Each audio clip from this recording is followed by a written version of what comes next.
There's fighting every day. There's an intense drone war. There are Russian actions. It's by no means over. Europe seems intent to pour in more weapons. Russia is continuing to fight for its stated objectives. So the war very much continues. In fact, other moves that are rather shocking are reported, including Europe, many European countries saying that they're going to essentially return young male Ukrainians that are in Europe right now forcibly back to Ukraine to be sent to the front lines. So sad to say, the war is not over by any means at all. Sachs wastes no time dismantling any notion of resolution with his emphatic, "oh no," and triple insistence on by no means over, grounding the reality in visceral details like fighting every day, intense drone war, and Russian actions. The phrase Europe seems intent to pour in more weapons reveals ongoing escalation rather than de-escalation, while the shocking revelation about forcibly returning young male Ukrainians as cannon fodder exposes Europe's moral desperation, turning refugees into conscripts and underscoring how the special military operation has morphed into a prolonged attrition machine.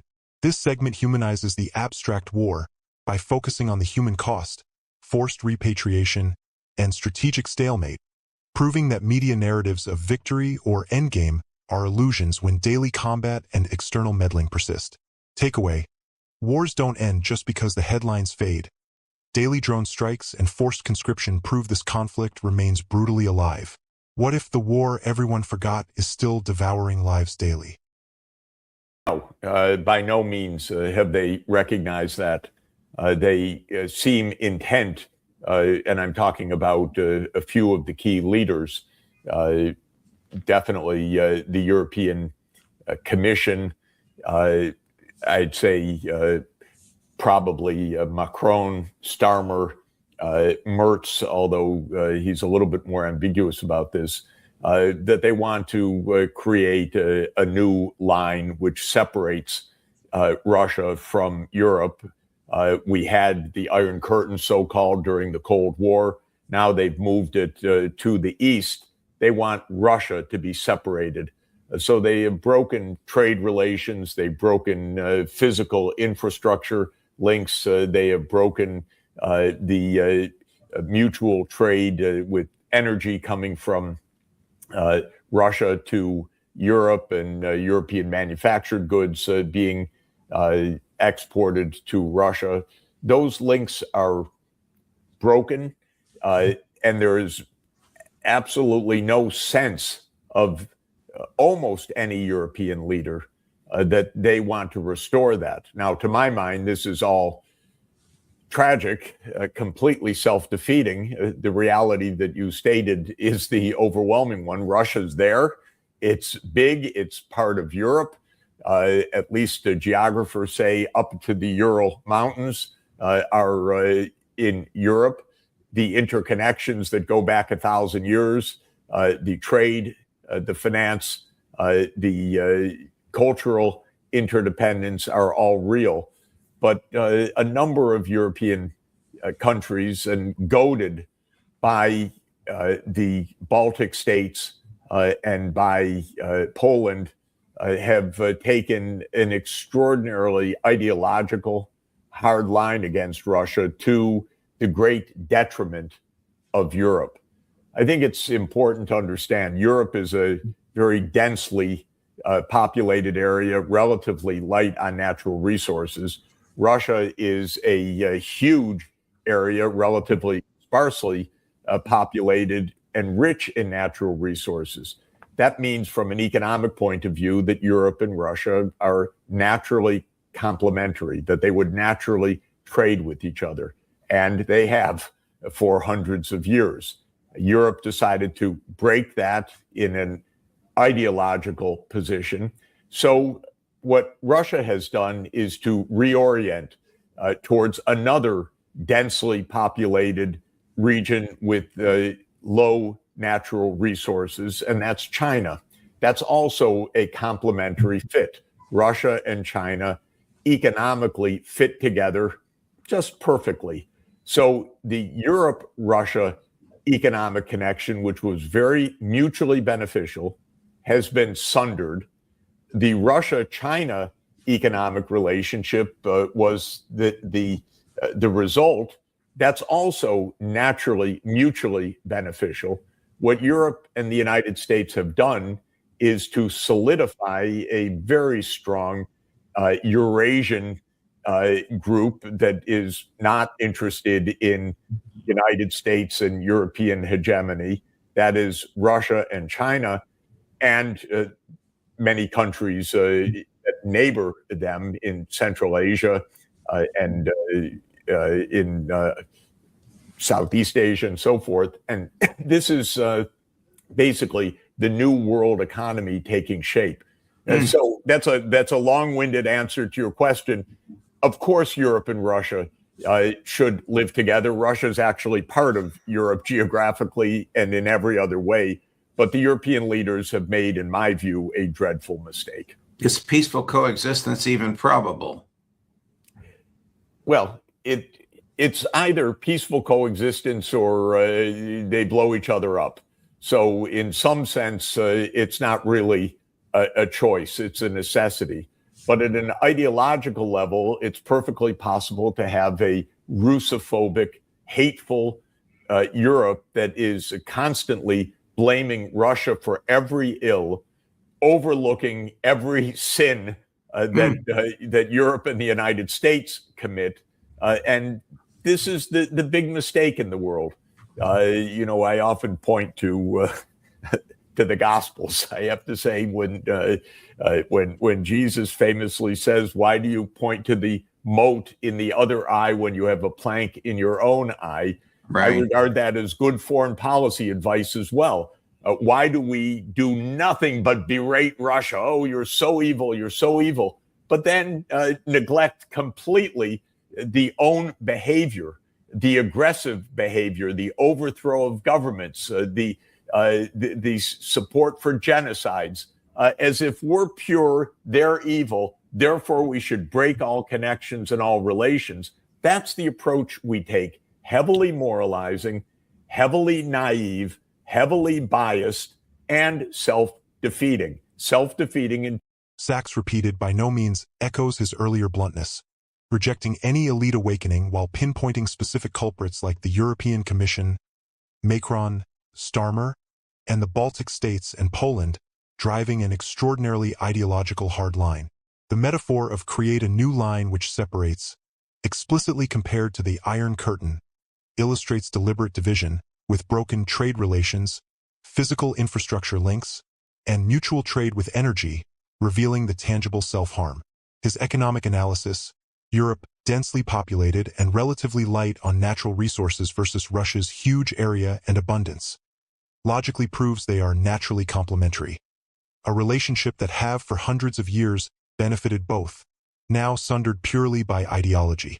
This not only critiques short-sighted policy, but foreshadows the Russia-China economic relationship as an inevitable, mutually beneficial realignment.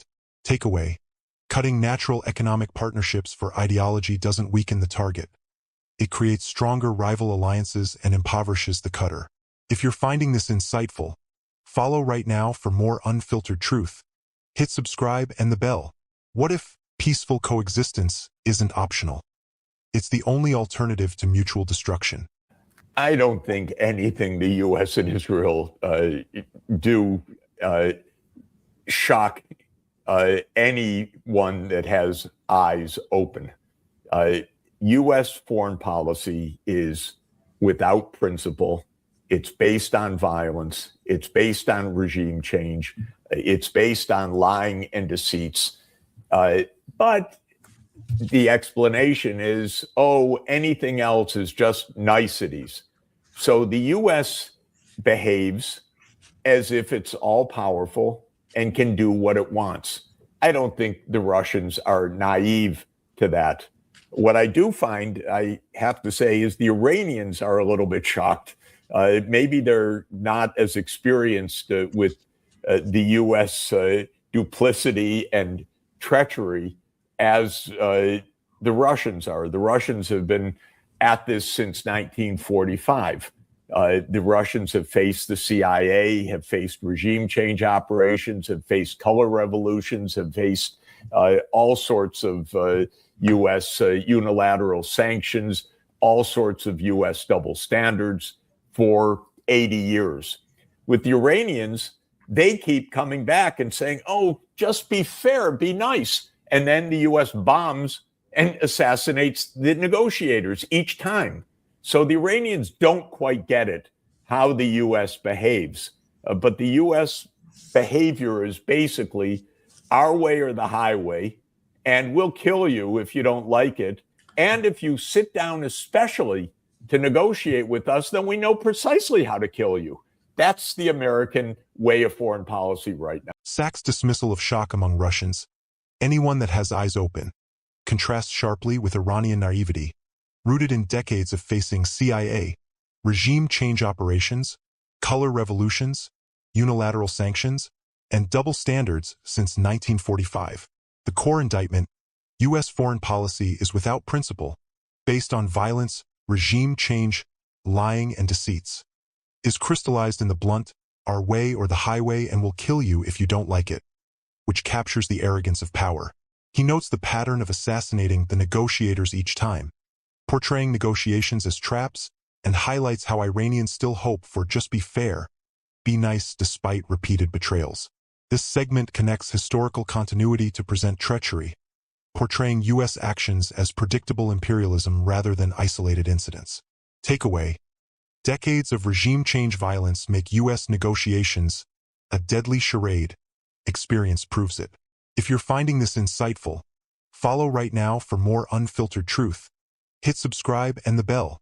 What if negotiation is just code for surrender or death? No, not at all. We can see what's happening, and it's so bizarre. It's primitive.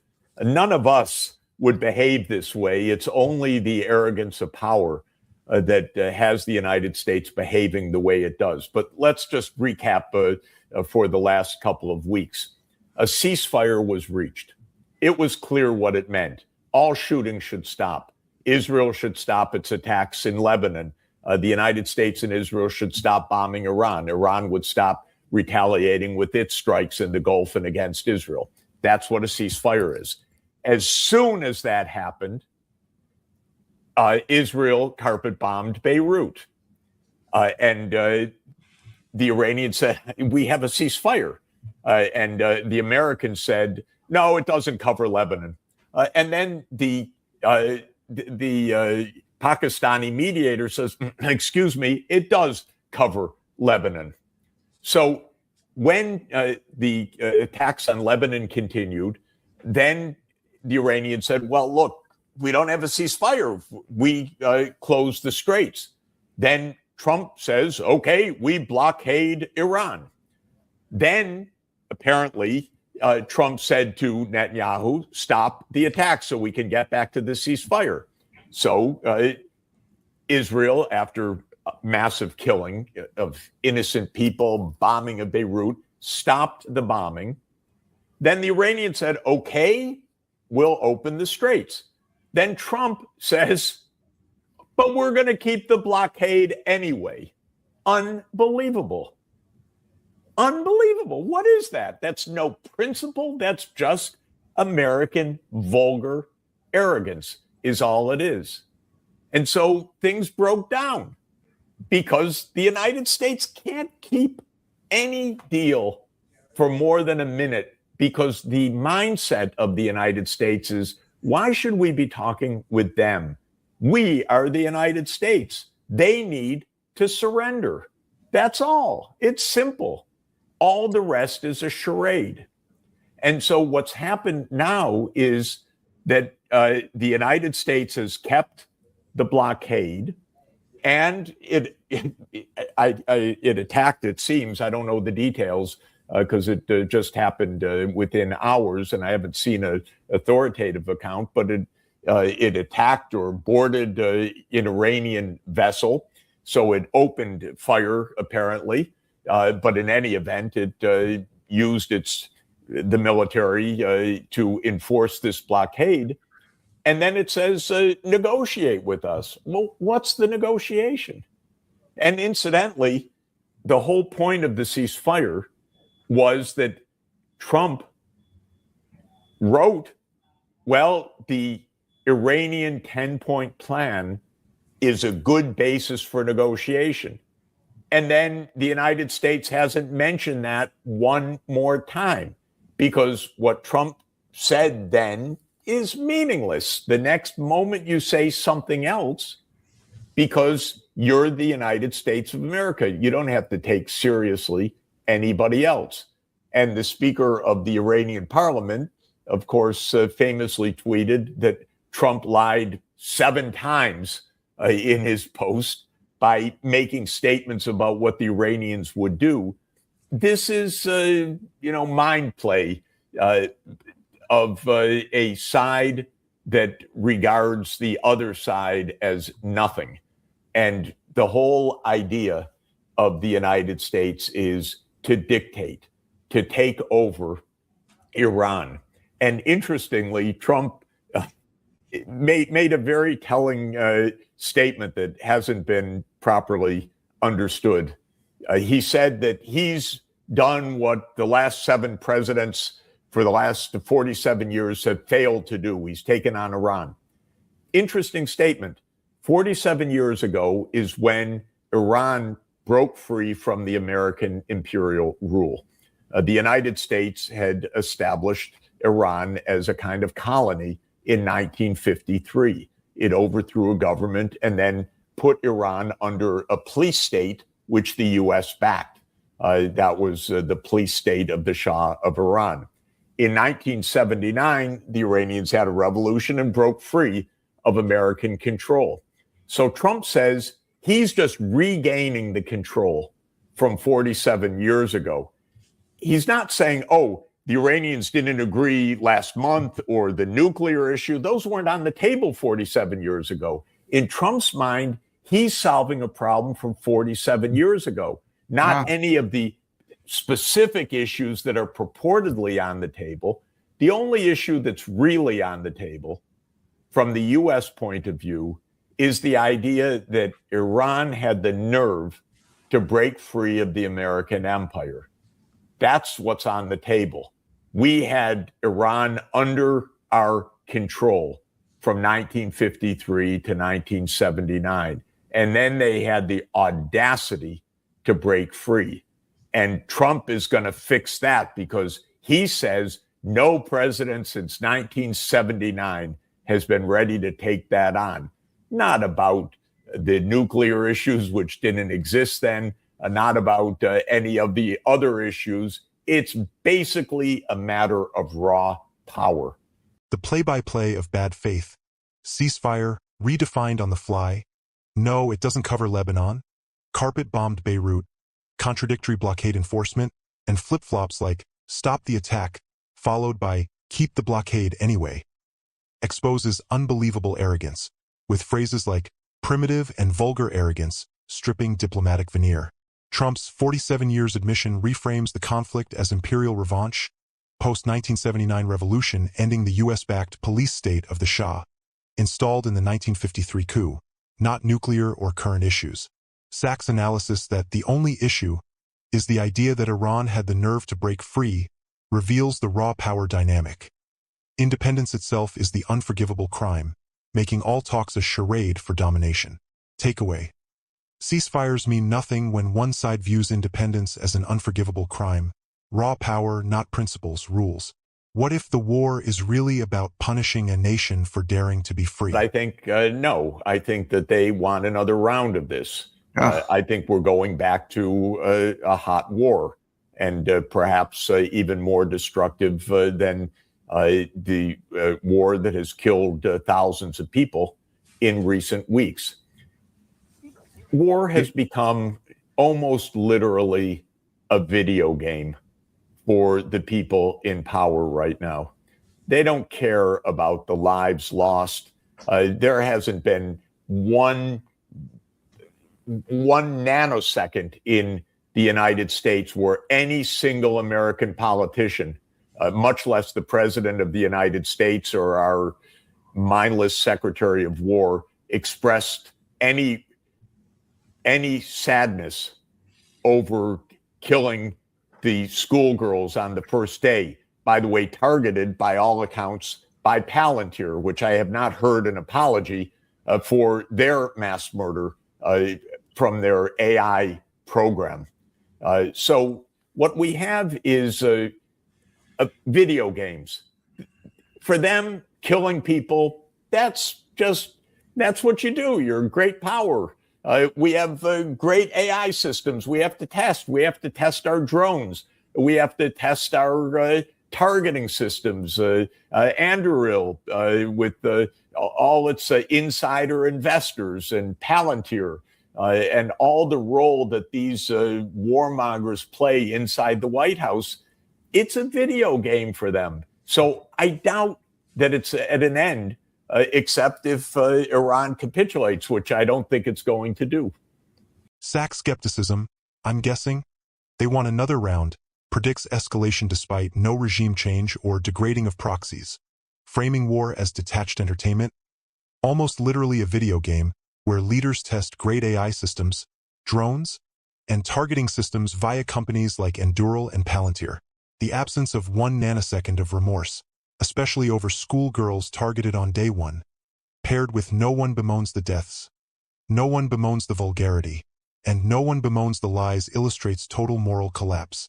References to aircraft carriers, soldiers, and Netanyahu's 10 plagues, biblical rhetoric show unchecked preparation, contrasting "thou shalt not kill" with normalized genocide and warmongering that treats humans as avatars. Takeaway: when leaders treat real deaths like pixels in a game, morality dies first, and then more people follow. If you're finding this insightful, follow right now for more unfiltered truth. Hit subscribe and the bell. What if the next war is already being preloaded like a new level? Final overall takeaway from the entire episode. From undeclared aggression to endless wars in Ukraine and the Middle East, the thread is clear. Governments initiate force, break natural alliances, and treat human lives as disposable for ideology and empire. Sachs and Napolitano expose how Russophobia, Iran obsession, and moral hypocrisy are self-defeating, yet normalized. The only path forward is rejecting the initiation of force and demanding honest coexistence. What if the greatest act of patriotism is demanding your government stop playing video games with other people's lives?